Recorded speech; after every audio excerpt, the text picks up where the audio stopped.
Another exciting breakout session coming up in just a bit.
Right, once again, ladies and gentlemen, welcome back. All right, this time I'm going to have the breakout session, whereby the topic for the breakout sessions entitled Seeds of Sustainability Advancing the Blue Economy.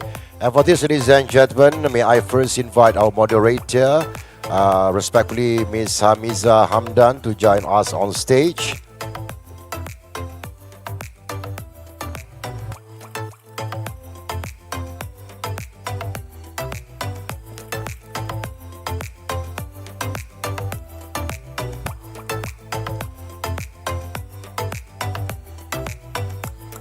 Thank you very much to Jamiza.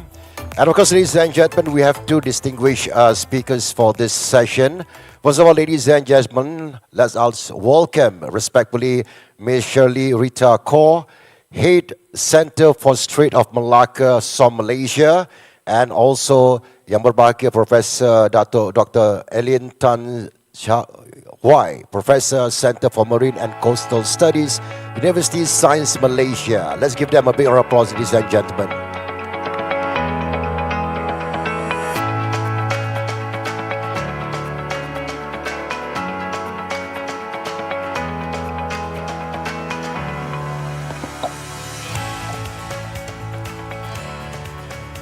And Ms. Albiza, the floor is yours. Okay, thank you, MC Rain. Okay, so hi, good afternoon. How are you?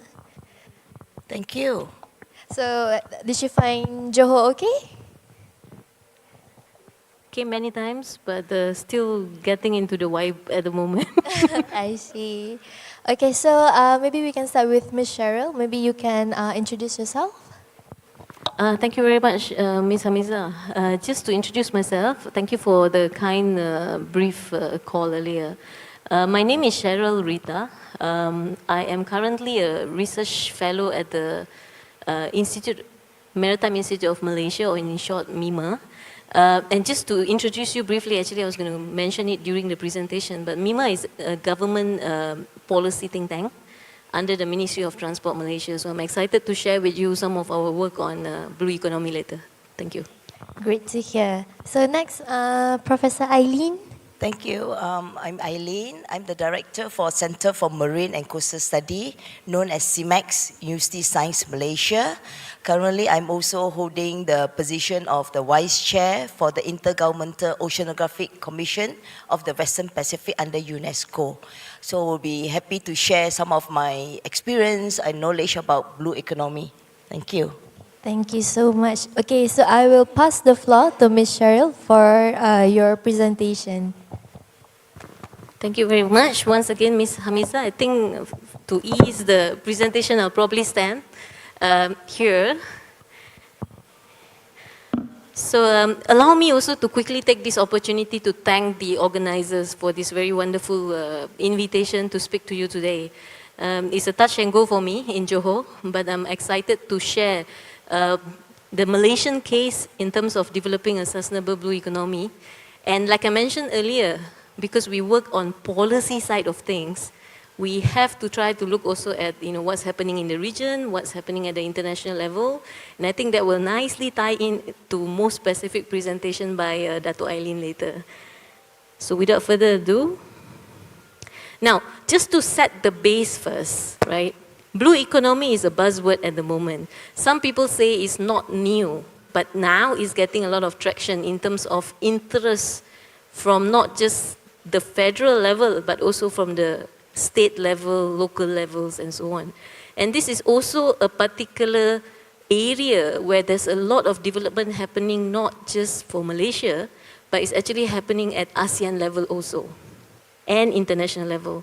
So whether we want it or not, we have to keep at par at what is required for Malaysia when it comes to the different aspects that should be in place when we talk about blue economy. But first and foremost, why is it so important now? Why is it getting so much attention at the moment? We, in layman's sense, usually what we say is that the way development has been happening on the land side of things or terrestrial side of things is now encroaching into the sea side of things. There are ever more evolving sectors and users that's happening in the ocean areas, in the coastal and ocean areas, gaining momentum in the sense of why we need to focus more on blue economy in that sense. Because in the time to come, there's going to be a lot more economic activities that's going to be focused on oceans, basically. So as we see, in the traditional sense of things, as well as emerging sense of things, there are many sectors that were already happening at the sea. But some of these, for instance, would be shipping routes. Trade has been going on for Malaysia, at least 90 to 95% of trade that's coming into Malaysia through our ports and so on. Even in Johor, we have PTP and Johor Port. 90 to 95% has been happening from the sea side of things, right? That shows traditional sectors where blue economy is so important. But at the same time, in addition to facilitating intra-regional global trade in the sense of ports and shipping and so on, there's also the importance of living and non-living resources. For instance, fisheries. We love to eat fish, right? And that contributes also to blue economy. Besides that, there are many other new emerging areas happening in terms of economic industrial activities in coastal areas. There are many more, for instance, waterfront developments even in Johor, right? And this features key infrastructure, populations are growing, there's new business centers and economic regions that are evolving in these particular areas, which all in one way or another generates economic multiplier effects. Having said that, it doesn't stop that. We have to first understand blue economy to be able to manage it accordingly. That's the main message that I would like to pass to you today. So you'll see all those pictures shown here. I think Eileen would speak more specifically on fisheries later as well.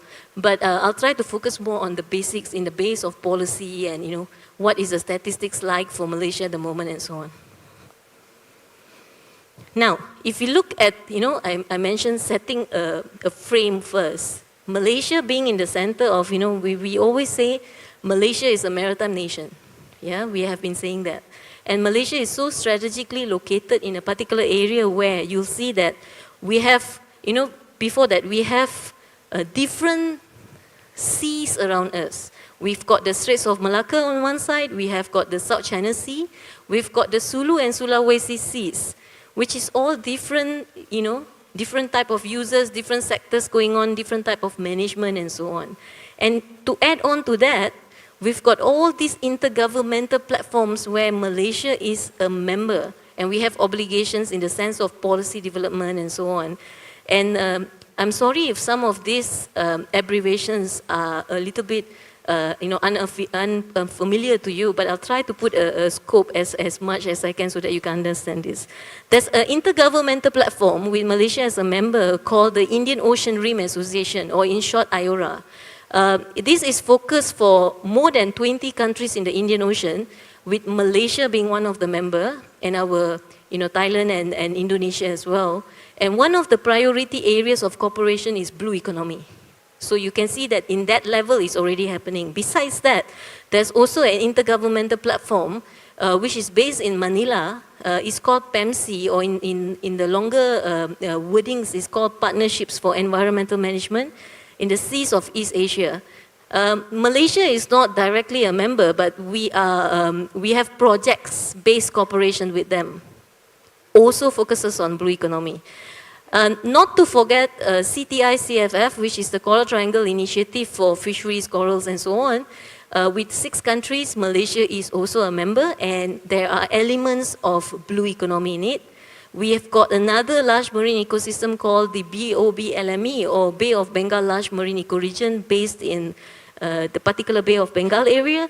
Also has got a blue economy focus. We've got another platform called COPSI, which is the coordinating body on the seas of East Asia, also has element on blue economy. This one is based in Bangkok.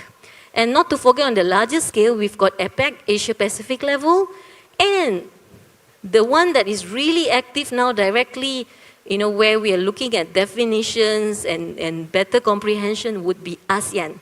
Now, for those that are not familiar with intergovernmental platforms, just imagine the amount of obligations Malaysia has as a member of all these different platforms, which are all focusing on blue economy at the moment.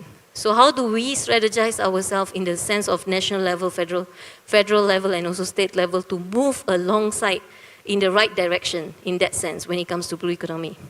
Now, how do we define blue economy? One thing that I can mention is there's no one particular accepted definition at the moment that says this is blue economy and this is the definition. Still, it's something that is still evolving, still something that is being coined at the different levels. But generally, if you focus on those blue words, the words that have been highlighted in blue color, it basically says that this is a practical ocean-based economic model. When we talk about blue economy, it should be contributing to sustainable development. Yeah, it should be in balance with the long-term capacity of ocean ecosystems. It has got many different sectors involved, so it should be looking at the cross-cutting aspects of these different sectors and impacts on one another. If I can share with you another experience, I remember when we first started talking about blue economy, at least a couple of years ago in Malaysia, when this term was still not that much understood. People used to say, blue economy means whatever activity in the oceans that bring you money means blue economy. In a way, it's correct, but in a broader sense, it's wrong, because what it really means is these ocean economic activities should be in sustainable manner. Then it becomes the word blue and economy. It should be sustainable. That's the key word, yeah? And this is, again, on the policy side of things, it reaffirms with the 1982 United Nations Convention on the Law of the Sea. I call this as the mother document of oceans. It very much underlines cooperation between countries and so on, based on a similar, platform. And also, it is in line with the objectives of ASEAN Outlook on Indo-Pacific, which looks into maritime cooperation, connectivity, sustainable development goals, and so on. These are buzzwords, but they're all related to blue economy on the broader side of things. Now, for Malaysia, if, ladies and gentlemen, you've seen figures shown in documents, in government documents, in international or regional publications, you will very much, if you have read about blue economy, you will at some point come across this particular report. This report was completed in 2018. And this is the Malaysia report, national report, where we try to look at, when we started talking about blue economy and so on, it took 2 to 3 years to really compile this together. But we used to say Malaysia is a maritime nation and so on. But when we asked specifically, how much of Malaysian GDP is coming from the oceans? It was very difficult to answer that particular question. So what we thought was, you need to have the numbers to be able to better comprehend and better manage. So we tried to set a baseline, and this is the baseline information. If you've seen reports quoting Malaysia blue economy data, at some point the base comes from this particular report, and it was coordinated by my institution in cooperation with the different government ministries and agencies involved at that point of time. The report is available online for you to look at, but I will be presenting a bit more on what are some of the components that were mentioned in this particular report. Among others, like I mentioned, there were 10 countries involved in this exercise. It was funded by UNDP. So what we try to do is, when you have one country having a particular methodology, it's very hard to compare with the other countries in this region. So this particular project was to make sure that everyone tried to emulate one particular methodology, so comparison of data and information on blue economy could be done easily. Yeah? So some of the components that was included in this particular report was, for all the 10 countries involved, the first component was the ocean economy and ocean health, because we are talking about sustainability. And those were some of the areas that we mentioned in the report. The second part is, what were driving the development of these different sectors that we foresee for the particular countries involved, including best practices, innovations, technology, and so on. And to look in, fast forward into the future, what would be the scenario like in the time to come was the third component included in the report, which included, innovations in governance, investment opportunities, and so on. So this whole exercise that took place 6 months to 1 year just to come up with, what should be the components, what should be the methodology, and so on, I've just summed it up on this particular slide for your general information. Now again, I mentioned briefly earlier, when we say blue economy, we call it, there are traditional areas that has been already, something that's contributing to Malaysian economy. But at the same time, there are also emerging areas, new areas that are actually happening in the world, and some of these are probably relevant to Malaysia. It doesn't mean that everything here is what Malaysia does, or Malaysia agrees with. But on the broader sense, this could be some of the areas that when you try to look into blue economy, it will come up. And you can see on the established side, there are quite a number that is very synonym with Malaysia lah. For instance, fisheries, oil and gas, seafood, shipbuilding, and ports and shipping, marine tourism, and so on. But at the same time, this is not exhaustive list. There could be other areas, but just to understand some of the established areas and some of the emerging areas in terms of blue economy. What about the data? Now I mentioned the countries involved. You can see on this particular slide, those are the countries, and mostly you will see they are ASEAN countries. But at the same time, because this was coordinated at a regional scale, there are also, we tried to bring China in. We also had Korea at that point who wanted to collaborate on setting a baseline. So whenever you read a report that says Malaysia's GDP from the ocean economy is at 23%, this is the base point. And this was a couple of years ago. So if we were to update this base data, I believe at the moment it's almost 35% or so, And there are exercises that are already looking at, more recent information and so on. But this is the baseline lah. You'll see how, of course, China is very high, but particularly for Malaysia is at about 23% at that point. And all this data were from official, National Stats Department and other ministries and agencies to try to see that how much is Malaysia making from oceans. Now, another interesting case that I want to share with you, at one point when we were talking about this, someone asked, an international participant asked, you only have fisheries at 1.1% or something like that. How come you have 23%? It's too big. It should be lower than that. The thing is, you have to understand there's also marine tourism, there's also oil and gas, there's also, other activities. It's not just fish. Sometimes people misconstrue thinking blue economy is just fish. those are the areas where we need to better understand blue economy on the broader scale.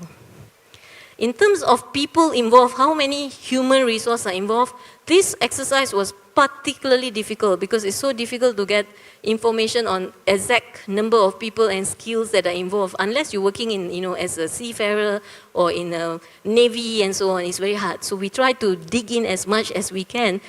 For Malaysia in 2017, 2018, it stood at about 4%. Definitely it's higher now. This one I will not go into too much of a detail, but some of the sectors that we included were this. It's a summarized figure. Of course, the report is more detailed.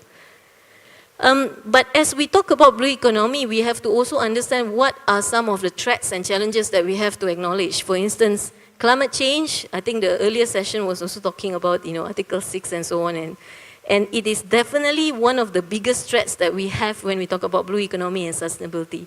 All related sectors are affected by climate change. Pollution is still happening in some areas, habitat loss, overfishing, destructive fishing practices, other human users that could affect blue economy. So when we come up with policies, dasar dan management practices, we have to acknowledge these different threats is addressed. It's a very broad area, but efforts are already in line to come up with some national guiding documents and so on. Yeah.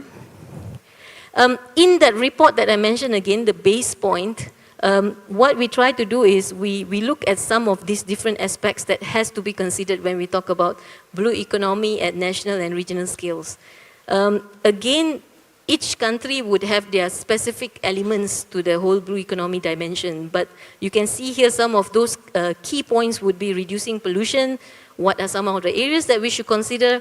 Protected areas, systems, overfishing, IUU fishing is illegal, unreported, unregulated fishing practices, coastal communities, fishing communities and so on, scientific cooperation to get more data, better data established. And you cannot forget some of the commitments in terms of international law, regional cooperation and so on blue economy. I think the number 6 is where my portfolio really focuses on in one way or another. So, like I mentioned, this is almost at the end of my presentation. It's a very broad topic, but I hope what I'll give you to go away today with on blue economy is we have to understand not just Malaysia is talking about blue economy. Every other country in this region is talking about blue economy. The international level is talking about blue economy. But the comprehension and the understanding could be different from one another, unfortunately. And when it differs, it's a bit difficult to, if I'm talking a different language and you're talking a different language, it gets a bit difficult to understand each other. And we are talking about a particular area that is so fluid, is so transboundary, because oceans, it cannot stay in one place, right? Fish is moving around, pollution is moving around, everything is happening in that sense. So there needs to be better comprehension to bring people to the same platform. This could be even at the Johor state government level as well, with the different stakeholders and so on, and merging into the federal system and so on. Some of this would include, again, non-exhaustive list, but I think some of the major points should be promoting common understanding. I think as we speak, there is initiatives at the national level to try to come up with a definition for Malaysia as well, based on what we understand. We have to have better monitoring and accounting. It's very hard to manage something that you cannot quantify, I feel. You can come up with best policies and so on, but you need to be able to monitor whether it's working or not. For that, you need the data on this particular aspect. There is data, of course. I'm not saying there is none, but probably they are everywhere, ad hoc, and some might not be updated regularly, some are so comprehensive, so we need to make sure that we try to come up with proper monitoring and accounting. In terms of policies, we have to start considering, in policy we always say each ministry has got its own priorities and its own dimension of focus, right?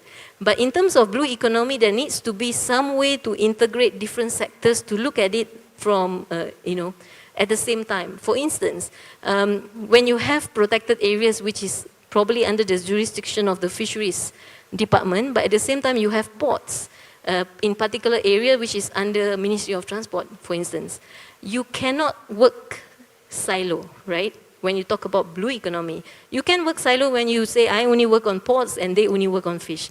But when you talk about blue economy, you have to start talking to one another because it's cross-cutting. So there needs to be a way to approach blue economy in an integrated manner in that sense. Sometimes easily said than done, but I think there's a lot of effort towards this direction. There's the need to harmonize policies. Sometimes policies are overlapping, maybe contradicting in some areas based on priorities. So we have to try to harmonize policies so that it focuses on advancing blue economy sustainably. Looking at risk, looking at awareness, public awareness. If the government is working on blue economy, but the general people don't even understand, if you say blue economy, what is that? Then it becomes difficult, right? So there needs to be awareness raised. Finances to support this is very, very important. How do we bring private sectors in? Probably a platform like this is crucial. What about looking at traditional knowledge, coastal communities and so on? And the list goes on. I think these are some of the major points. If we go more detail into blue economy, there will be some other areas as well. Just to end this presentation, I will say there are some key points to sum up what I've said in a broad level just now. The maritime sector overall is a very complex, dynamic, and changing. It's a particular area that's quite complicated in that means because a lot more focus is going into the oceans. So there needs to be a way that we try to provide for the goods and services for the people, but at the same time make sure that it stays on for the generations to come. And probably on that note, I think blue economy is why governments and stakeholders are giving so much importance to this particular area because it is hope to address what I've just mentioned. With that, I thank you for your attention. Thank you very much.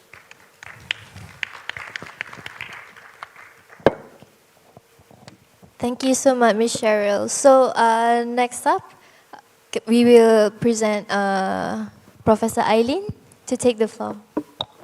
Thank you. Thank you, Lisa. I think, Cheryl has speak all, so I actually don't need to talk much. All right, okay. Basically, I'm waiting for my slides to come out at the moment. Cheryl has mentioned what blue economy is. And we were actually discussing, the audience here in the room, how many of you are marine-based background? We are not sure. So I'm trying to put some simple understanding. Cheryl has mentioned about blue economy. I would like to share with you why blue economy is important. Why suddenly blue economy? Why not green economy? We have been talking about green economy before, and why now we are excited about blue economy, right? So let's see. Blue economy, when it's blue, like what the color Cheryl is wearing today, it has to be related to the ocean, right? It has to be related to the ocean. If it's green, it's more on the terrestrial kind of thingy, right? So what is the value of our ocean? Why is blue economy important? So we have to step back and see why is Malaysia committing into positioning ourselves to be in line with blue economy. It is because of the ocean. We are a maritime nation. So what is the value of our ocean, right? If you look at our ocean, 75% of the earth is covered by the sea. Why is it we're calling it earth? Marine scientists want to call it the ocean, rather than the earth. Earth 30% saja. Why call it earth? Bumi, instead of lautan. So, but anyway, so 75% of our earth is surrounded by ocean. And 50% of the ocean produces 50% of the air we breathe. 30% of the ocean absorbs 30% of the CO2 produced by humans. So this, and then more than 200 species in the ocean. This is just a small fraction of the species known, to scientists and to human. There is still many millions unknown. I would like to urge more people to become marine scientists because a lot to explore in the ocean. And 3 trillion, this dollar, of market value of the resources, and 3 billion, more than 3 billion people are depending on the marine and coastal biodiversity for their livelihood, This is, blue economy is beyond fish and ships, Yes, our ocean provides, these are all the things that the ocean providing.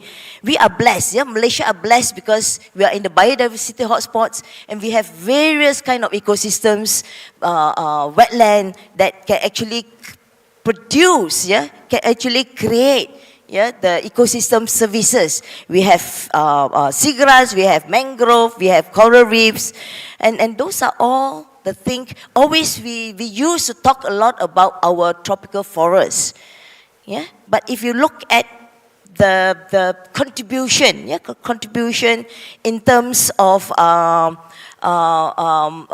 providing ecosystem services, the coral reef and also the mangrove and the seagrass, even the seagrass ecosystems is contributing much more, But because traditionally we look more onto the land, And this is, Cheryl has already shown this picture, this graph, but I would like to bring your attention. Not only the value of the ocean is of importance, we are talking about the wealth, It links with ocean industry, it links with coastal and marine resources, and that links to jobs, skill, knowledge, traditions, and culture, Because if you look back, our ancestors are usually, majority of them are seafarers, to do Lulu, history-wise, we are seafarers. So it comes to, that is why we link with culture and tradition, all right? So it covers, when we're talking about ocean wealth, it covers the produced capital, the human capital, social capital, and natural capital. And these are all figures. This graph is also shown by Cheryl. Malaysia is, in terms of value or ecosystem services, is 17.7 US billion. But what is important is this caption: incorporating natural capital into national accounts will review the interactions of economic activity with the environment and support better economic decision and management of the natural resources. This is part of it in line with blue economy.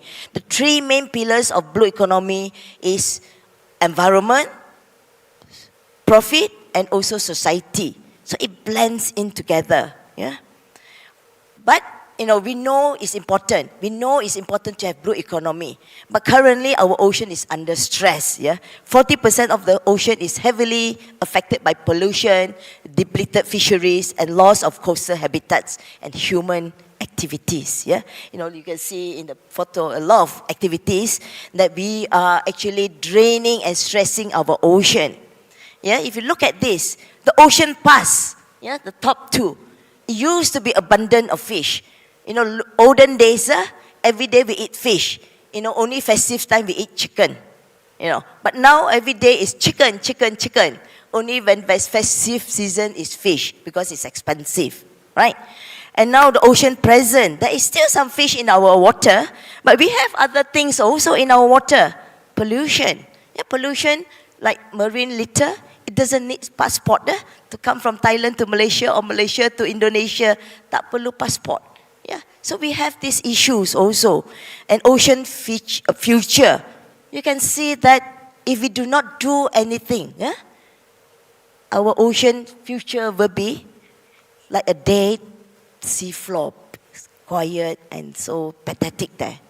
You'll be more fishing vessel in the sea than the fish to be fish, right? And in layman terms, our ocean are getting hotter, sour and breathless. Hot because of temperature rise, sour because of ocean acidification. More CO2 going to the water and it becomes the pH lower. A lot of times we say, it lower by 0.1%, doesn't matter. We feel a little bit sour a bit, when we go swimming. But if you are a living organism, your life cycle, the life cycle, for example, shellfish, during the life cycle, when you see a crab, you will look at it, the pH, turun sikit would not dissolve the shell. But during the larval stage, it will dissolve because the shell is very thin. When there's no larvae, there's no baby, there's no crabs to be eaten. That's as simple as that. So that is the layman term. And it's breathless because there is a lot of nutrient going in, there are a lot of activities happening, decomposition, benda mati inside, all those things, they are taking up oxygen. And our ocean is getting breathless. It's supposed to provide 50% of the oxygen we need, but it's now getting breathless, all right? And I've like to show you this picture. Now we are enjoying variety of sushi. Maybe 5 years down the road, 10 years down the road, only tuna saja, or those cultured sushi saja. So this is something we should concern about, and this is why blue economy is important, when it comes to fisheries and mariculture. So when you look at fisheries and mariculture, if you look closely, there is different sections. Mainly when we eat fish is for the food and nutrition. But if we want to put blue economy context into fisheries and aquaculture, it has to be sustainable development, adaptation to climate change, environmental sustainability, sustainable use of marine resources, economic growth, poverty evaluation. Those are all the components that fits in blue economy. It's no longer just as food. So when you do any aquaculture, any fisheries, it ties to blue economy, all right? And if you were to choose what seafood to eat to be in line with sustainability and blue economy, look at this chart, The horizontal one is on sustainability, the vertical one is on nutrition. If you look at salmon, most of us like salmon, okay? It is high in nutrition, yes. But when you project it down, it's low in sustainability. If you are concerned about sustainability, and blue economy, you would be eating at the top right-hand corner, the marine seafood at the top right-hand corner, which is high in nutrition and highest in sustainability. Those are the small fishes and also organisms that do not destroy or harm the environment. Look at, once you know this, shouldn't, as an individual, you would like to change your diet a bit? Think about it, all right? And these are the sustainable and safe fisheries and aquaculture in line with blue fisheries. A lot of this has been touched by Ms. Cheryl just now.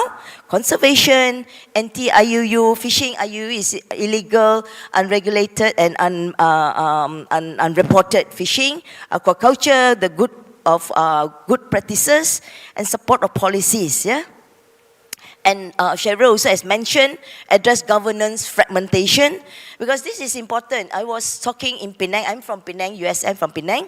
I was talking with the state government. They have different agency, Saleran, they have DOF, Perikanan. Saleran will always tell me, Jabatan Saleran will always tell me, kita punya bidang kuasa, our jurisdiction is river until the coastline. The coastal area is DOF or DOE punya, Department of Environment. Following to that is DOF. But they don't talk to each other. They don't want to step on each other's territory.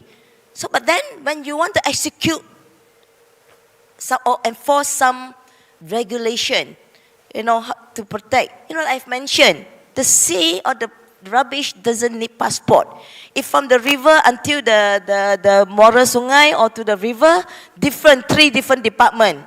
So who is going to invest the money to solve the issue? So this is still, even though we are continuing talking about it, it's still an issue between intergovernment. Of course, there is different regulation between different states as well. So selesaikan masalah dalam rumah tangga dulu. Then only we talk to international punya platform. If not, it's no point talking. You talk, but what is the action? We want actionable solution here. All right? And of course, we are talking about climate change, mitigation, and adaptation. We are now also going towards climate resilience. Yeah, that's why when we bump into blue economy, these are the things that would create the balance. Yeah, because we know it's happening and it's already happening. How best can we do now? Yeah. And of course, traditional knowledge, Cheryl also has mentioned. And also what is not been touched here is communication. I would like to share a little bit story about communication. When we talk about to policymaker, to scientists, or to the public, I give you an example. In Penang, last year there was algae bloom, harmful algae bloom. Yeah, ikan tak mati, the fish did not mati. You know, it's just, there is the water just have this pink color. You know, there is some fish, there is some wild fish dying, but then suddenly there's nobody want to go and eat fish. Yeah? The questions asked, as a scientist, we will ask, what causes the bloom? We want to know, what triggered the bloom, right? What did the politician ask? The politician will ask, ada damage tak? How much does the damage cost? Boils down to dollar and cent. Yeah? The aquaculturists, what would the aquaculturists want to know? The aquaculturists want to know, if this happen again, what should we do? Is there any action to predict? They want to know before it happens so they can take quick action to sell off their fish to lucre or what, you know. But then the general public, very simple je. General public punya question. Ikan boleh makan tak? Can the fish be eaten? So when we are talking about communicating science and trying to push for blue economy, whatnot, we have, as a scientist, as a policy maker, we have to speak differently at different level. So, you know, this room are filled with intellectual people, talking the same language is easier. But if you go out, it might be different story. You are talking to a Grab driver, you have to tell them differently to educate them. You know, those are the things, yeah, that knowledge to be shared, yeah. And this is my last slide for your information. MOSTI, yeah, Ministry of Science and Technology, right? We have already put in a position paper in year 2022, and now we are a group of us together with Dr. Cheryl, Ms. Cheryl also, for the Ministry of Economy. We are now join force to prepare the blueprint about blue economy for Malaysia. Hopefully we can get it done soon and make it in place, and hopefully we can protect the wealth of our ocean. Thank you very much. Back to you, Miza. Thank you so much, Professor Eileen. So we will proceed with the Slido questions from the audience. So this one, I will read the three tops one. Okay, so the first question would be, can explain more from environmental, social and economic angle why eating salmon is not sustainable? Yeah, you know, back to the food pyramid. Yeah, food pyramid. If you look at the food pyramid, the bottom is the vegetation, the plants. As you move out the food pyramid, more carbon footprint will be created. More carbon footprint will be created. Salmon is big fish. You need small fish to feed the salmon.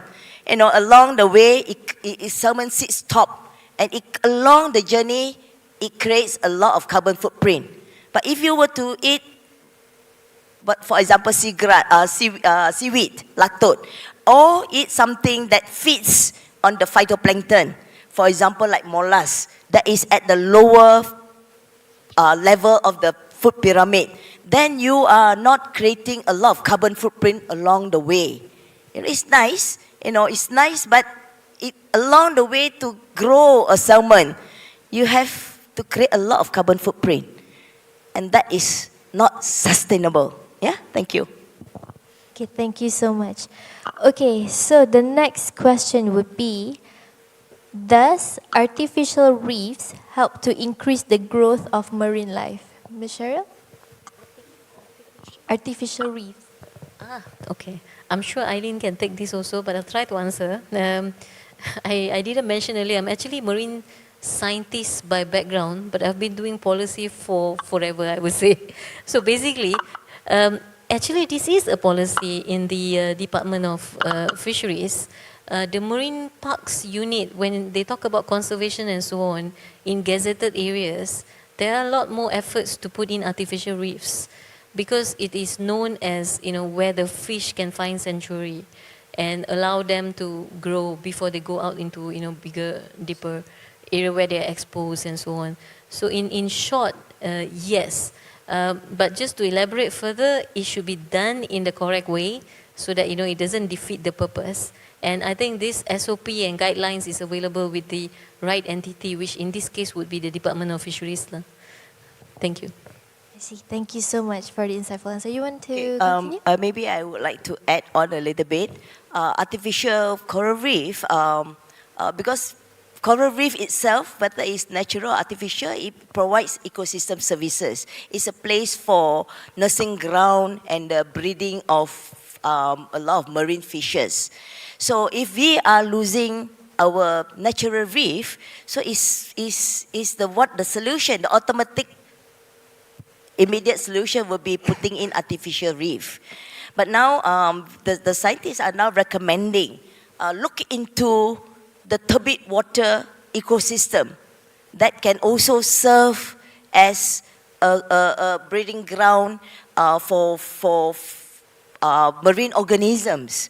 Having the reef, whether it's turbid water or clear water, the main purpose is to increase the population of the fishes in the water, because our captive fisheries is going down. We are harvesting more than what is there in the ocean. Okay, thank you so much for the insightful answers. So the last question would be, how can we tackle ocean pollution while growing marine industries? I'll try to address from the policy side of things, and maybe you can take it from the technical side. It looks like a simple question, but it's a very tough question. I think efforts in terms of when we talk about policy and management specifically, that's the reason why with all this, like I mentioned earlier in my presentation, population is growing, the demand for, more coastal development is there in place. One way that this is being controlled to a certain extent is through the regulation that you need to come up with EIS, sensitivity, profile, environmental impact assessment and so on when you talk about coastal development and so on. But I think in the time to come, it's going to be more tricky than that, because we are talking about a linear line here, right? But as we move on to more complicated developments, more new emerging areas, I call it, like, now we are not just talking about traditional sectors, like you mentioned just now, but also there are areas where people are already talking about renewable energy from the ocean, right? It looks in a way that it's not going to affect the environment. It's renewable energy. But is it so? In some ways, we have to look into the details, the integrities of this, that while you are trying to do something positive, you should not have any negative, introduced impact on the environment. So sometimes we are finding solutions, but we kind of overlook that some of the solutions could also bring potential risks. This is in depth when we look at, looking into new technologies and so on. In many areas that's more advanced already, when we talk about technology, we also realize that there are adverse impacts. So we have to try to really judge our solutions as well. I hope that to a certain extent, not just adds on to the challenge that you're thinking, but addresses the question as well. Thank you. Okay, pollution actually is a big word. For me, we are talking about plastic pollution, sewage pollution, oil and grease pollution, or even nutrient pollution. Because different pollution has different so-called solution to solve, or at least to reduce the pollution going into the ocean. The ocean is known, for centuries, that is a big dumping site. Nutrients, sewage, even now, plastic is getting popular because it relates to our daily life. But if it's nutrient, fertilizer from uphill plantation, rains flow into the water. Many people do not realize that, and it causes a lot of oxygen depletion in the coastal area. Those is also considered pollutions. So we have different ways to address different pollutions, but it boils down into, it has to always go back to the root cause. Root cause is human action and human responsibility towards the environment. Thank you so much. Thank you to Ms. Cheryl and Professor Eileen for the very eye-opening session and presentation. So I hope we can see each other in the future again. So I'll pass the floor to MC Rain. All right, thank you very much, Amisa. And once again, ladies and gentlemen, let's give our distinguished speakers a bit of applause. Right, it's very interesting, to know that, the blue economy is a vital part of the whole ecosystem. Because if you look at it from my personal viewpoint, is that the world is actually a closed ecosystem. And of course, all this boils down to us, the human being, right? So all this pollution, all this depletion actually comes from us. So from now on, we have to take charge of what we do, because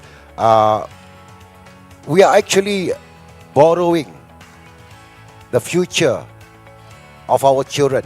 We are just the caretaker of the future of our children, because if we leave the world behind for them to inherit, how do we want them to inherit? Are we going to inherit them a polluted world, or are we going to inherit them something that which is more sustainable and let's I say more productive? Right. So we're going to take a break for about 5 minutes, and of course we're going to come back in about 2:35 for yet another workshop. And I encourage partakers to actually participate, because in so far all the topics that we have presented, discussed is of vital interest. Okay, I would say that it's of vital interest because we are living in the one planet. We can have the luxury of taking a rocket and live in the moon. Right, of course, the next workshop session entitled Carbon Credit Exchange, Driving Sustainable Emission Reduction. All right, those coming up in about 5 minutes. So if you have to do what you have to do so, and come back in about 2:35. Thank you.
Right, once again, we'd like to invite everyone back to the ballroom for yet another exciting session. Once again, we are having the Green Legacy Johor Summit 2024.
Right, of course, ladies and gentlemen, our next talk, or rather the topic that will be presented, entitles Carbon Credit Exchange Driving Sustainable Emission Reduction.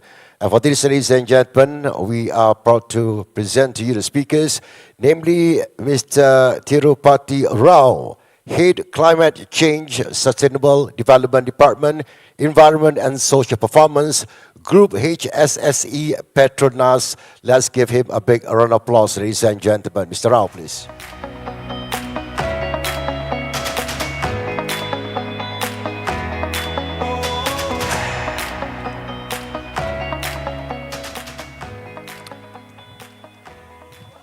Yes, hi. My name is Thiru. I'm from Petronas, looking into greenhouse gas management, including climate change issues related to adaptation, which is called physical risk nowadays. Right? So, yeah, that's me. So, I thought it's a panel session, but anyway, I have to do a presentation. So, after this, you can ask question and answers. I'm happy to answer along the way. So, issue about sustainability. Many do not know that Petronas' first sustainability report was in the year 2007. Yes, 2007. That's almost 20 years back. Almost 20 years back. So, sustainability has been there in the core of the company's policies. But today it becomes the sexy thing for every single company talking about ESG and so on. Back then, there were many doers than talkers. So I think now we have more talkers and also more doers. So it's both ways, it's good. So we need to talk more so that people will do more. Those days people do, but it's very difficult to communicate and talk. Now together with this social media influence like that, a lot more people get information fast. Right? And then people can also comment. And the news spread quite fast. Due to that reason, the branding and reputation of the companies becomes more important. Rather than doing the right thing, it's also disclosing the right thing. So Petronas as an oil and gas company have been looked into the forefronter for the country at least to see how we are doing business sustainably. So Petronas has to reposition itself from an oil and gas company to become energy company. Because we are talking about sustainable energy and then energy transition. If people don't want fossil fuel, then what will happen to the oil and gas companies? So those become biggest economic sustainability issues that we need to move our company towards the energy transition and deliver energy to our customers. Like you know, in 1980s, most of the power generation in the country was from diesel, coal, and many other sources, less gas. And then came the PGU, Petronas Peninsular Gas Utilization System, where you started to take the gas from offshore and started to build the power plants in 1980s. So then, instead of wasting the gas, people only want oil. Then we started to supply more gas. And that gas actually given birth to many power plants like YTLs and so on, gas-fired power plants. No? And then at one time, 80% of the country's generation, power generation, was using natural gas. And you know what? It became not sustainable. Because if your 80% of the gas is coming from natural gas, and something happens to the natural gas, which did happen once, one fire incident which actually caused the entire nation to black out, if you remember those days. So that the country started to see into energy security. I think you need electricity. At that time, I was studying in UTM, Skudai. I know there was a blackout at that time. No? So that time I didn't understand what's happening. Right? So after I went into Petronas, then I understood, oh, that's why the blackout happened. So energy is very fundamental to the economic growth. And then with the natural gas coming in, it become better. But then you cannot 100% rely on natural gas. So the country was actually sustainable at that time, but then it made a slight U-turn, not knowing the disaster we are creating by going into coal. Actually, we started to build more coal-fired power plants after that. And then the percentage of gas from 80%, it dwindled until today, it's almost like 40% of the electricity is coming from gas. In fact, coal, which we don't have much in the country, we are importing from Russia, Australia, and Indonesia. Coal become 50% of the electricity that powering up these lights and projectors and this mic here. So now question is, you want to eradicate climate change, then you have to close down the coal-fired power plants because that's the problem. So where do you get the electricity? From natural gas? You might not have that much if you start to produce more. So is it sustainable to use continued natural gas? So it becomes a problem that not only for the country, but Petronas is entrusted under the Petroleum Development Act to develop the natural resource, which is oil and gas, for every single rakyat of the country. So it's the nation's wealth that we need to manage. It's the amanah that we carry. It's a huge amanah. Hence, this energy transition strategy came. First, we have to strengthen the core business. The core business is oil and gas, of course. But we have to produce more energy to give more economic contribution to the country, as well a challenge of less emissions. More energy, less emissions, challenge. Number two, the new business we need to grow. That means the money that we take from the oil and gas, we have to put into other new businesses. Example, the specialty chemicals. People don't understand specialty chemicals, but you understand what you're wearing sometimes, where you're sitting, is all hydrocarbons in the polyester clothes, the tables, lamination in your specs, the glass, a lot of hydrocarbon that you're holding, sitting and wearing, even lipsticks. Right? So a lot of things are going into the new businesses in this area. And then the last one becomes, and we have to do this towards net zero by 2050. So they become the energy transition strategy for Petronas after some time. We looked into the approach. So where should we focus, where should be the focus in? Because sustainability is a big topic. There's economic angle, environmental, social angles. We can talk about microplastics, plastics in the air, plastics in the ocean. So where's the focus should be? Are we talking about the turtles and saving national tiger? Everything is sustainability, right? So human rights, B40, inequalities, LGBT, everything is sustainability today, human rights. So the topic need to be focused. So for an energy company, the biggest challenge of sustainability, creating a sustainability value is in these three rings. Number one, we wanted to deliver net zero. That means we need to transit from the current system into a low carbon system. And what we have is natural gas as a transition fuel. So I think we should promote that and then invest more into renewables. And then we have to do it in a just transition way. Do you know how many local companies are surviving because of they become a contractor to Petronas? And how many people after this will be coming and looking for me, saying that they are this company consultant, they want to do some business with me. So if you stop producing fossil fuel, that you need to support the economic growth and jobs in the country. So the just transition needs to be there. A transition needs to be there in such a way that you should not close down the small, medium industry, and then there must be a transition. You need to upskill, and you need to reskill people. We need to provide scholarships, not only for studying chemical engineering and petroleum engineering. We need to sponsor people to do those related to renewable energy and other types of battery technologies, hydrogen, and different kind of scholarships need to be given so that we get the right talent for the future generation.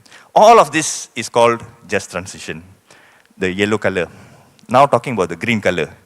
Sometimes we have problems, not sometimes, most of the times, the people who talk about money, they have difficulties in saving the butterfly, the turtle, and the tigers. Because how would you relate those butterfly, turtle, and tiger, or even the seagrass, to the oil and gas revenues, profitability? Because it's not bankable. You go to the bank and ask loan that I want to save tiger, do you think they will give me? No. If you drill a well, they'll give you the money because they can get a return. So sometimes it's difficult to connect back. The angle that we connect back is, we need the nature to thrive. So wherever we do our projects, we make sure that we do the least harm to the environment and biodiversity there. And then, if possible, after reducing our emissions from flaring and venting, energy efficiency, all these initiatives, if possible, if we can support the growth of nature-based solution, example, planting trees in a degraded forest, or trying to conserve certain areas which was not conserved before, then we can actually fund those things with some form of revenue and then claim the carbon credits from that. By doing so, we are going to help the national NDC target, which is going to reduce the emissions for the country itself. Then it will be, should be Article 6 compliant, as the previous speaker was speaking. So in a nutshell, the approach is more focused on climate change, anchoring with a just transition, and then complemented with the nature. So this is how we define. And if you look into the short-term targets, yes, we have targets to reduce to reduce our emissions to become 49.5 million by 2024. By this year, this was the target we set in 2019. So I'm very sure that we are going to achieve this target well below this number. And if you are wondering how big is 49.5, for your information, the neighbor, Singapore, is around 30 million tons. So the footprint of Petronas Scope 1 and 2 is almost the size of Singapore. And then we are reducing it to net zero. That means it's equivalent to Singapore's effort to go to net zero. Petronas' efforts are also as big as a country's effort to go to net zero. It's not easy. And then we have some other targets related to methane, and then by 2030, and then 2050. So we have certain milestones and we are tracking this, and for more information, please refer to our sustainability report. And we have all the details inside the report saying how we are achieving these targets, right? And then how do we do it now? The question is, how do we do it? So how do we do this reduction is through 4 levers. Number 1 is the zero routine flaring and venting. Remember I talked about how the country was powered by combined cycle gas turbines back in 1980s. That is through the flaring and venting that was happening, because people want oil, they don't want gas back in 1980s. So when we created the pipeline, we bring all the gas to onshore by building infrastructure. But there are some platforms 200, 300 kilometers in the middle of South China Sea, which is no connection of any pipelines. So there are some flaring and venting happening. So we are going for zero routine flaring by 2030. And we have achieved zero routine venting last year, 2023. And second one is energy efficiency. We are looking into improving the efficiency in the plant, but maybe you can do 5% or so, the rule of a thumb, because our plants are already efficient, the refineries, the petrochemical plants. It's very difficult to move the needle there. Electrification, another thing. Example, in Sarawak, we have a lot of hydro, and then we also operate an LNG plant there. So instead of using natural gas to power up our plant, we are trying to take more hydropower then the natural gas, actually we can sell it to the customer as LNG, and then we get more money, and then you get more tax, and then royalties, then it benefits back to the rakyat. And that's the way that we are looking into this. And the last one is carbon capture and storage. We are proud to announce that the project will be there by next year. The field is already operating in Sarawak. That will be the largest offshore carbon capture and storage in the world. Right? That's going to sequester around 3 to 3.4 million tons of CO2 per annum. So that's a huge storage capacity there. Right? So we are doing our efforts to reduce a lot of emissions on ourselves, right? This is the reduction of scope 1 and 2. And at the same time, on the right-hand side, is where people talk about scope 3.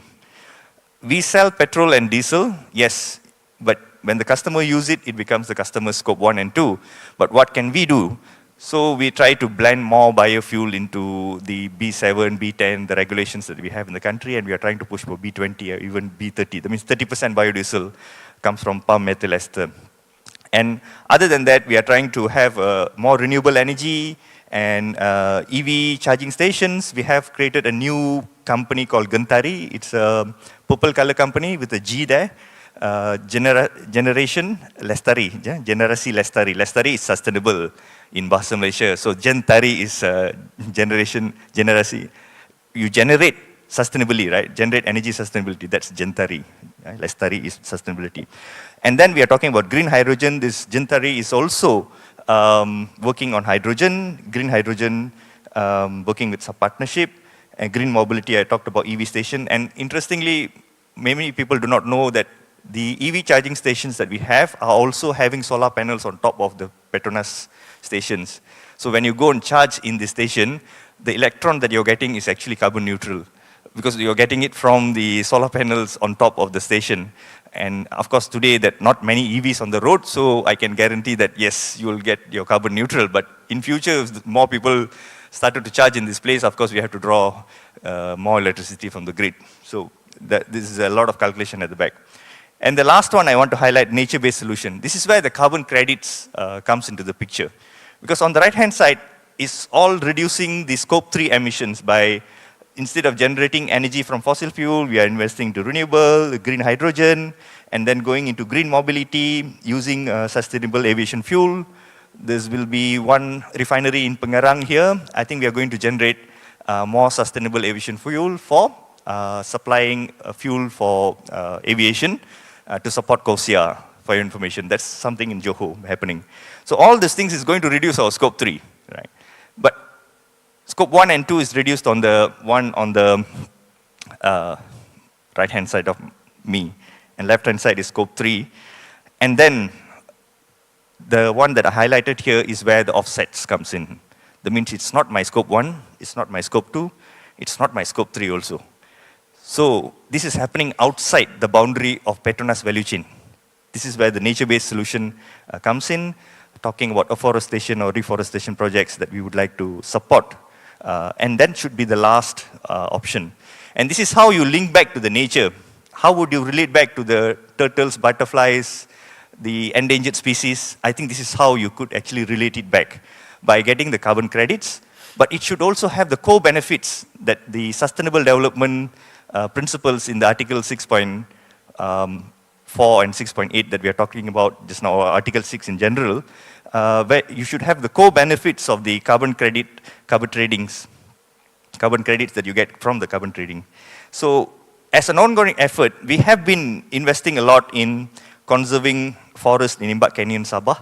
It's a virgin jungle forest. And then we also have mangrove rehabilitation in Kerteh. This is where we operate. And then we are talking about marine just now, oceans. We have the marine biodiversity project called Beacon in Sarawak. Please Google, you have beautiful pictures of how it was there 10 years back and how the marine ecosystem has flourished. The rig to reef. We sent the divers recently.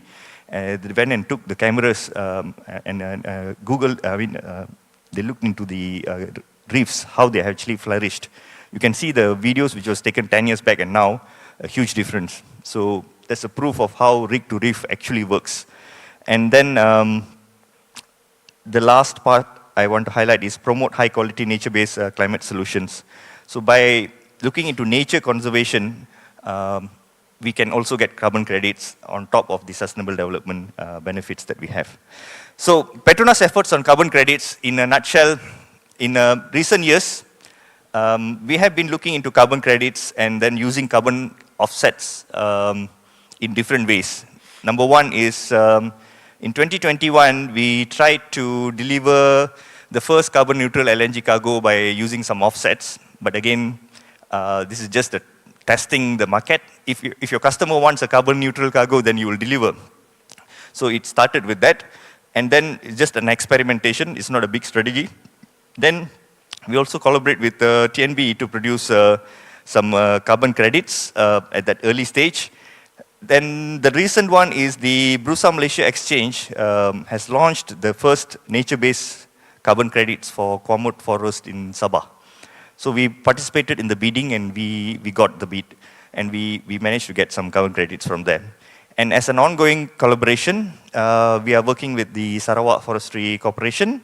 There was an MOU signed also recently, just 2 months back, looking into forest conservation projects in the country. So this is how actually we are contributing back to the carbon exchange and carbon credits in the country.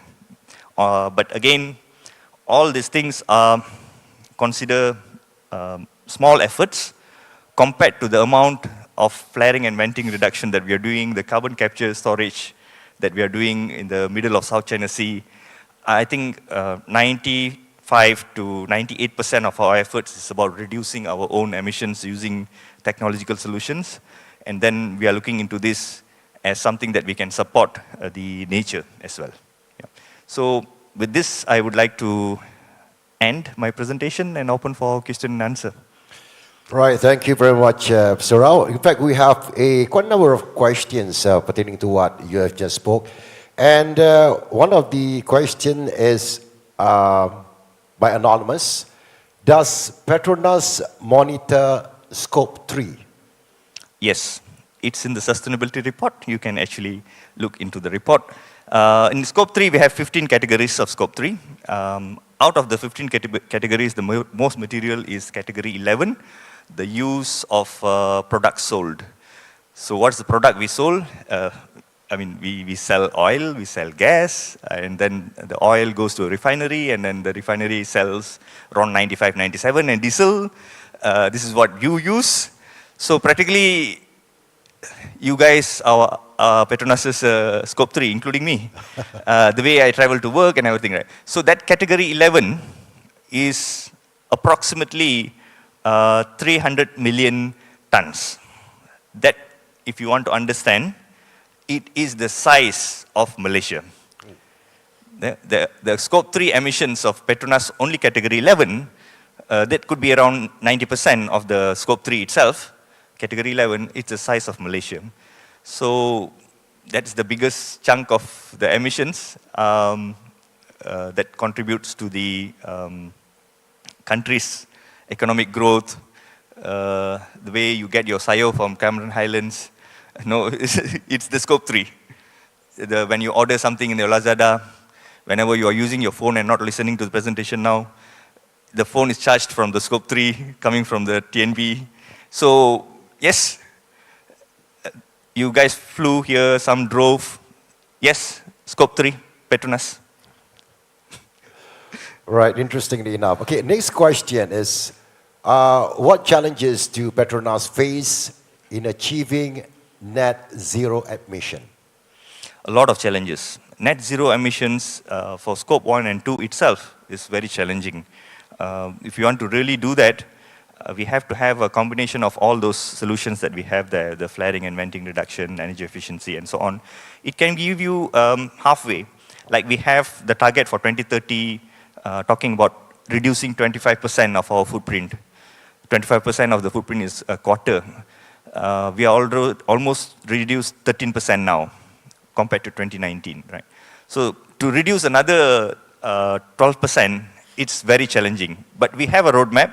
We have solutions to reduce 25%. Yes, the carbon capture and so on. But beyond that, to go to net zero, it's very, very challenging because you need to continue to operate your boiler, your furnace, you need to power up your plant in order to produce the petrochemicals, in order to produce the LNG, you need to ship the LNG. The entire economy need to transform.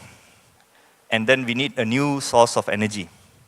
So this is very, very challenging.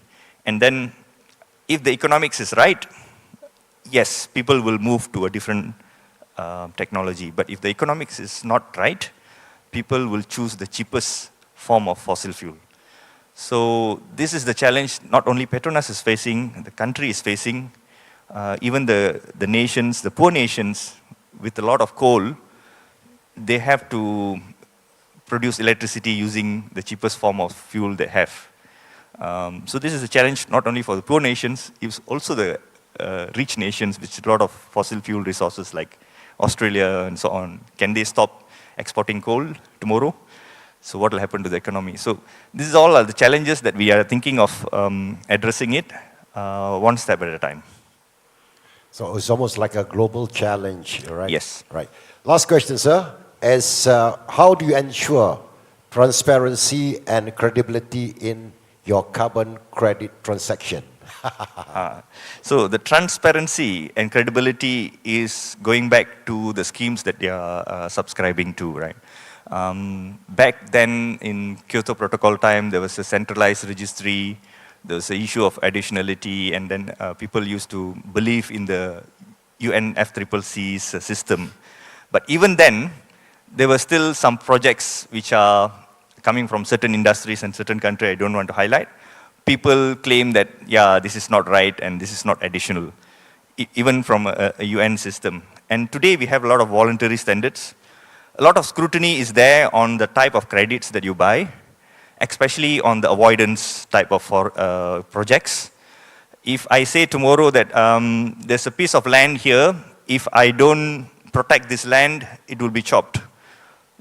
Prove it, right? So how you prove it, how you convince, it's actually sometimes subjective. And how we play with the gazetting and degazetting the land is all becomes a question mark to the stakeholders. And this is where a lot of people have some issues in trusting the credibility of credits coming from avoidance, saying that that would have actually happened anyway, with or without this carbon credits. So another issue is about the co-benefits. What do you get by doing this project? Say, I buy the credit, you get the credit, but on top of it, does it contribute to sustainable development? Does it address the B40 issues? Do you address the human rights issues? All those things become the gray areas of purchasing the credits. Right, I think we have done with the question, right? So once again, ladies and gentlemen, with that, right, we would like to once again thank Mr. Thiru Rao, Head of Climate Change Sustainable Development Department, Environment and Social Performance Group H, SSE Petronas. Once again, ladies and gentlemen, let's give Mr. Rao a bit of applause. Thank you. Thank you, sir.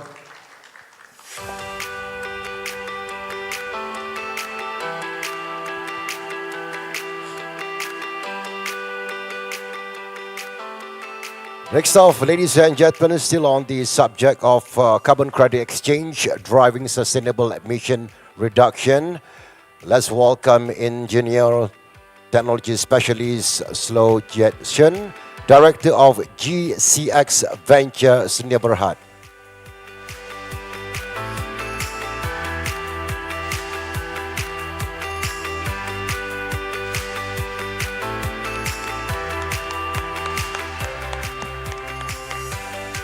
Thank you, thank you.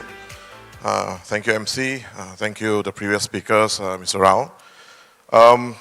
It's a very challenging afternoon. Basically, I thought my speech will be the first one, so to avoid the sleepiness lunch after effect.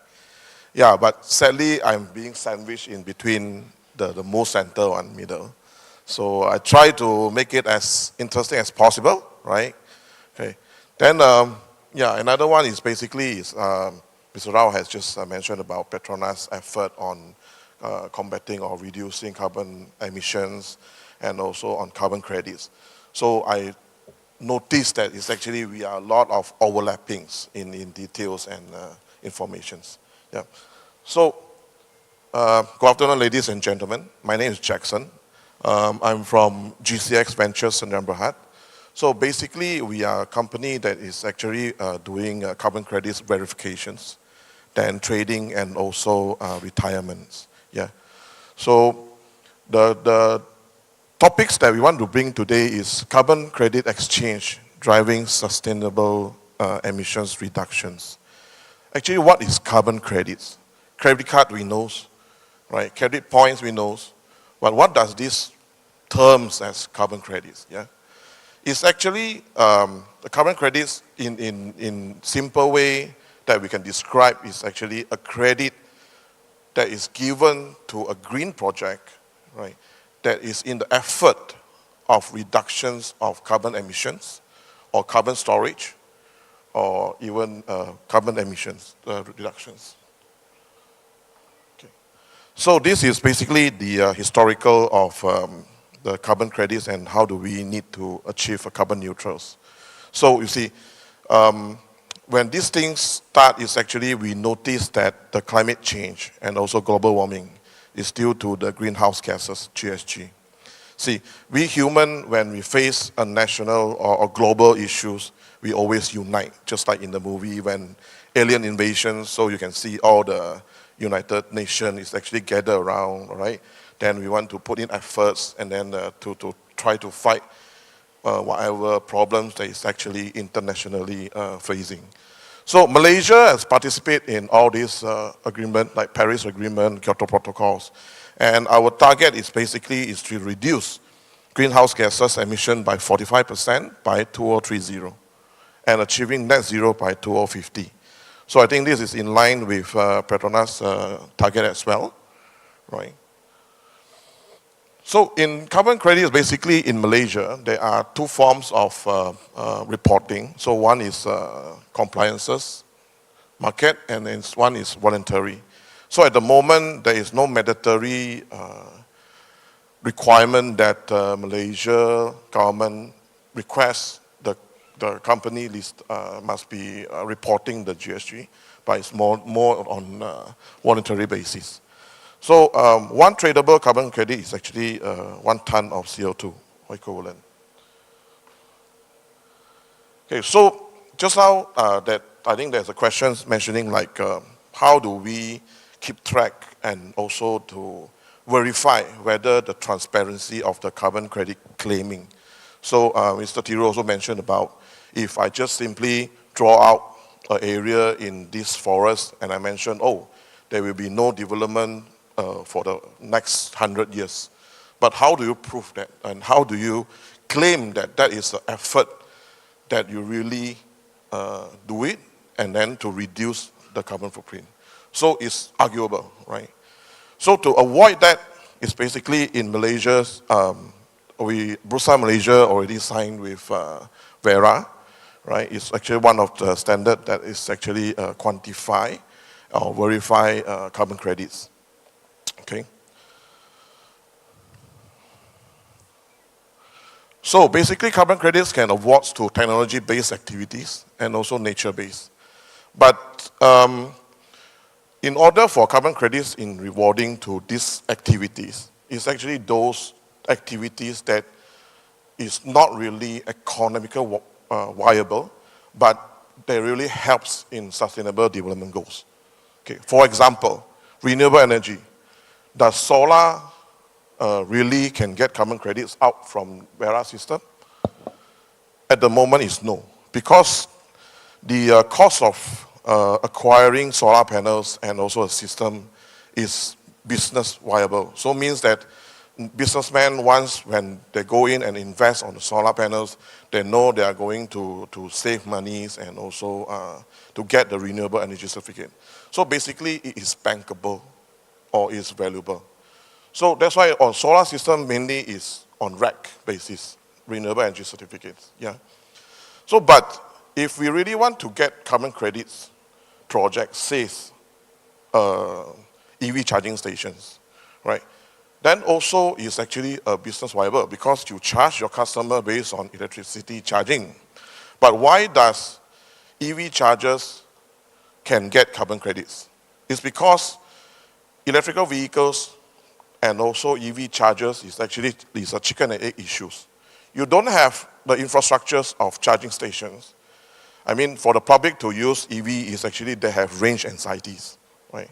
But if I want to build in the infrastructures for charging stations, but I don't have the demand yet, just like Malaysia, our uptake of EV is still at a very low portion. Yeah. So the CPO, charge point operators. So in order to invest in all these charging stations, they need to invest a very huge capital cost, right? But just because of they are helping the environment as well in carbon reductions and also promotion of EVs. So under Vera standard methodology of 38, it's actually you can claim carbon credit when you deploy these charging stations. So there are three formulas inside this verification method. It's actually by doing only charging stations plus solar panels, then you get additional carbon credits, or charging station plus solar and battery energy storage, BESS. So if all these three has been implemented, so the carbon credit generated will be more. Yeah. So technology-based and nature-based. So nature-based is, for example, like preservation of coral reefs and all those. So that one generates carbon credit as well. So under this Malaysia market potential, Malaysia is actually ranked 7th in the world in the share of potential low-cost nature-based solutions. So this is a market forecast. Malaysia market supply for based on this carbon credit is actually $1 billion USD. And the global committed is 20 billion. Is this according to McKinsey report? So why does carbon credit trading is important in this situation? Because in carbon credits, always people will questions about the transparency and also the credibility of the carbons generated. So first is actually the essence of the carbon credit tradings where the carbon credit should be traceable, then it should be not redundant claim, all right? And then it should be have a trace system that has been verified. Yeah. So number two, basically, it should be as flexible as possible. So for example, like there are companies that is actually want to buy carbon credits or to offset their scope 3, or for example. So they need to find very good sources of carbon credit generators. So number 3 is actually, like I mentioned just now, all these projects, green projects that need green funding.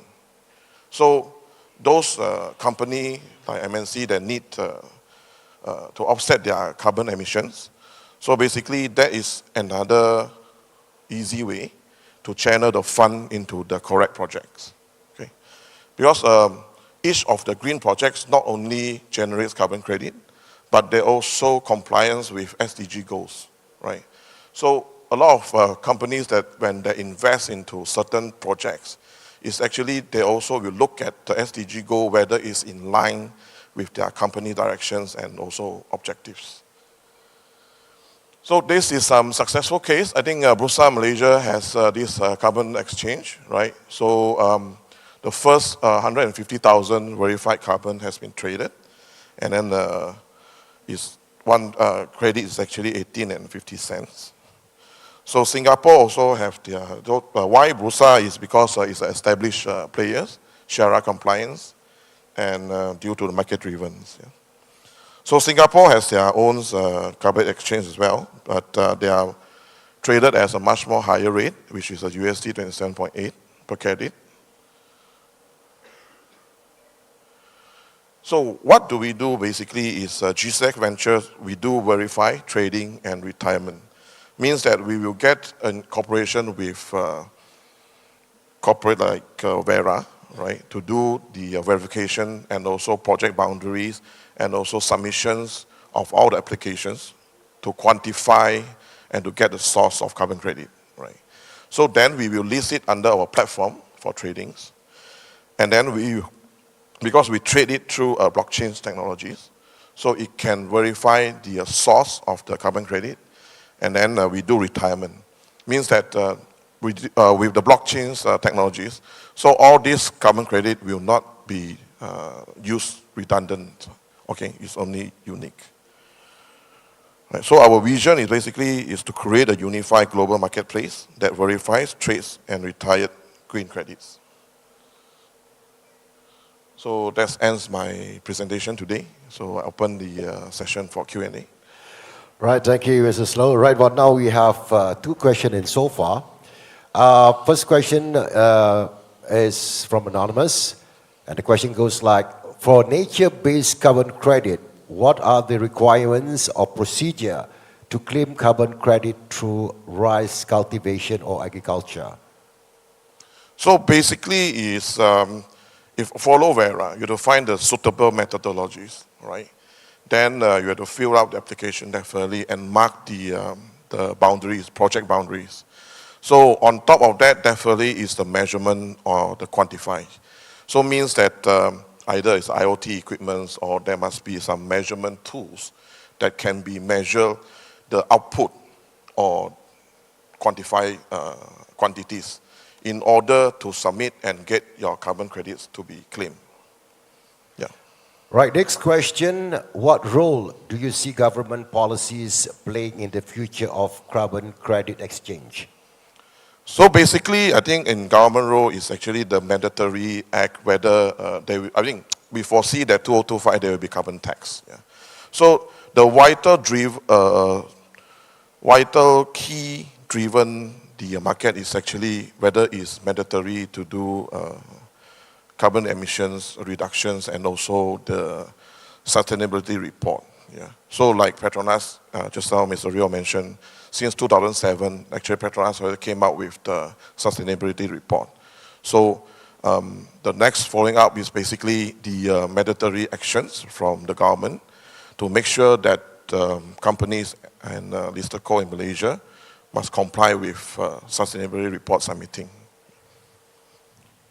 And very interesting is that how can carbon credit fraud be avoided in the exchange or in sea trading? Sorry again? How can carbon credit fraud be avoided in sea trading? Okay, basically that's why our company is a blockchain company. So you see a lot of fraud is basically is the cheat or the redundant the process. So the same credit is actually being claimed multiple times. Yeah. So with blockchain technology, basically we can verify the source of the carbon credit generated, says, yeah, like from solar, just how I mentioned about the charging stations, where all the inverters, you have a MAC address, okay? So from the MAC address, you can't cheat because it's actually inbuilt inside the hardware. So whatever source that generated from this inverter and the information is credible. So that should be uploaded to the blockchain where you can't modify or you can't change any details of it. So that is how we avoid the fraud of carbon credits. And probably I think we have the last question. Can we explore international carbon credit market for carbon safe in Malaysia? Can we have? Can we have the explore international carbon credit market, the credit that we save in Malaysia, the carbon credit that we save in Malaysia? Can we explore that or can we export that to the other market? Yeah, exactly. That is the ultimate objective of the formations of GCX Ventures. That's why, as just I mentioned, our company vision is actually to create a global tradable carbon exchange platform that is easy and also credible to be and let the trading to be trade easy. Yeah. Right. Of course, we have the last question. And how does regulation or regulatory uncertainty impact your carbon credit strategies? I repeat, how does regulatory uncertainty impact your carbon credit strategies? Basically, regulatory is, like I mentioned, whether it's mandate or not mandate, is come back to the government requirements. But like I mentioned, there is a lot of requirements like World Bank or even the bank now, when they want to give you a loan. So for now, it's actually like you have to submit a reporting card. So you give your sustainability report or your GSG emission report. By reporting that, then the bank will only release the loan for you. If the loan is being used for, say, conventional fossil fuel business, then definitely you are very difficult to get the financial aid. Yeah. Right. So that will help our platform to be established in the market. Right, once again, ladies and gentlemen, let's give Mr. Slow Jet Shin, the director you. of GCX Ventures Timur, a bit of applause. Thank you, sir.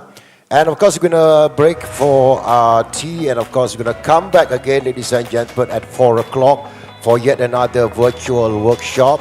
So please enjoy your tea break and be sure back in the ballroom by 4 o'clock. Thank you.